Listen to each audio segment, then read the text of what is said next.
আচ্ছা, আপনি পাওয়ার বিআই ব্যবহার করেন। এখন পাওয়ার বিআইতে আমরা যে চার্টগুলো ইনসার্ট করি, এই চার্টগুলো ইনসার্ট করার জন্য কোথায় যাই?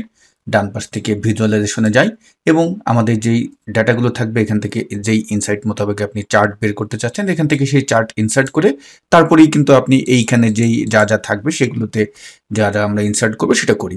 বাট আমরা যদি চাই আমাদের এই যে ক্যানভাস পার্ট আছে এখানেই কিন্তু আমরা একটি ট্রিক ব্যবহার করে এই চার্টগুলো ইনসার্ট করতে পারি। কিভাবে দেখুন?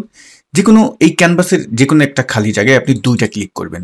২ টা ক্লিক করলে আপনার সামনে কিন্তু যেই ask a question about your data এরকম একটা ডায়লগ বক্স আসবে। এই জায়গাটায় আপনার ডাটা থেকে আপনি যেই ইনসাইটটি বের করতে চাচ্ছেন, যেই মোতাবেক চার্টটি চাচ্ছেন সেটা লিখে দিন।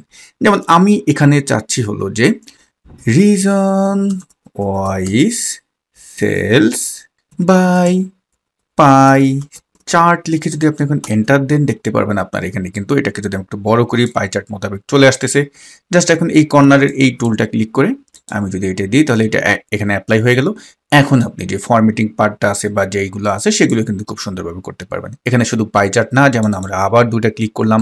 এখানে যদি এখন আমি লিখি segment wise sales by bar chart লিখে যদি এখন আমি এন্টার দিই দেখবেন এখানে বার চার্ট দেখাচ্ছে। জাস্ট আমি এখানে ক্লিক করে দিলাম এবং এটাকে আপনি ছোট বড় করে কিন্তু তারপরে যেভাবে ফরম্যাটিং করার করতে পারবেন। তো যদি এই টিপসটি আপনি নতুন জেনে থাকেন এই ভিডিওটিতে একটি কমেন্ট করবেন।